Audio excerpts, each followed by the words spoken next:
Welcome to Medical Device Global Market Access by Pure Global. In today's episode, we explore a landmark development from the Middle East that could reshape the regulatory landscape for digital health technologies globally. On June 22, 2026, the Saudi Food and Drug Authority, or SFDA, announced that it had granted marketing authorization to an AI-powered mobile application capable of measuring vital signs. This is not just another health app. It uses a smartphone's camera to measure critical indicators like heart rate, blood pressure, and respiratory rate.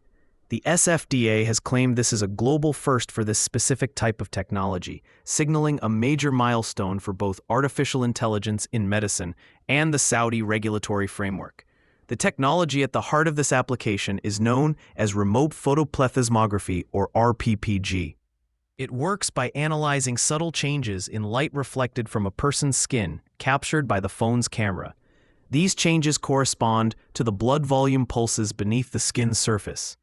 The AI algorithms then process this video data to derive vital sign measurements.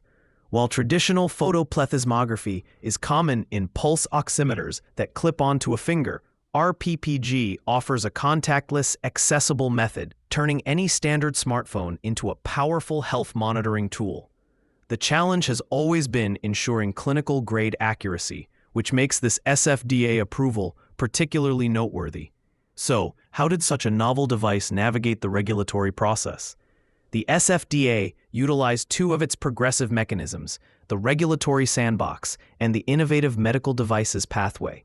The Regulatory Sandbox allows for the testing of new technologies in a controlled, live environment under the regulator's supervision. This gives the SFDA direct insight into the device's performance and safety before full market release.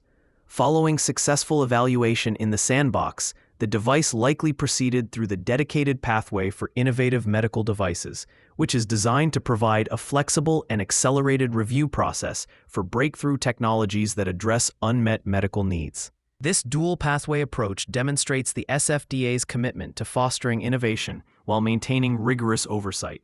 This approval has significant implications, extending far beyond Saudi Arabia. For manufacturers of AI and software as a medical device, or SAMD, it positions the kingdom as a highly attractive and forward-thinking market. Historically, many companies have prioritized approvals from the FDA in the US or CE marking in Europe. However, this event suggests that Saudi Arabia, and by extension, the broader Middle East and North Africa (MENA) region, may offer a more agile and receptive environment for cutting-edge digital health solutions. This aligns perfectly with Saudi Arabia's Vision 2030, a national strategy focused on diversifying the economy and heavily investing in sectors like healthcare technology. For regulatory, quality, and market access teams listening, this development warrants immediate attention. Here are a few practical actions to consider.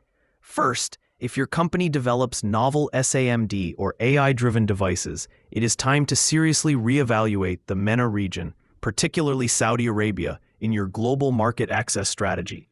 The established pathways for innovation could mean a faster route to market. Second, we recommend that your teams begin to actively research the specifics of the SFDA's Regulatory Sandbox and Innovative Medical Devices Pathway. Understanding the entry criteria, data requirements, and engagement process is crucial for leveraging these opportunities. Third, for companies working on similar rPPG technologies, this approval sets a new regulatory benchmark. It would be wise to analyze the public information surrounding this device to understand the level of clinical evidence and validation that the SFDA found acceptable. Finally, developing a localized strategy is key. This includes not only translating materials, but also understanding the specific clinical needs and healthcare infrastructure within the kingdom to ensure your product resonates with local providers and patients. The SFDA's decision on June 22, 2026 is more than just a single product approval. It's a clear signal that the global regulatory map for medical innovation is changing. Jurisdictions like Saudi Arabia are actively competing to become hubs for next-generation healthcare technology. If your organization needs assistance navigating these evolving global market access requirements, from developing a regulatory strategy for the MENA region to compiling technical dossiers for submission, we invite you to check out Pure Global. In the description for this episode, you will find links to our free AI-powered regulatory tools and our global device database. Thank you for listening, and we'll see you next time.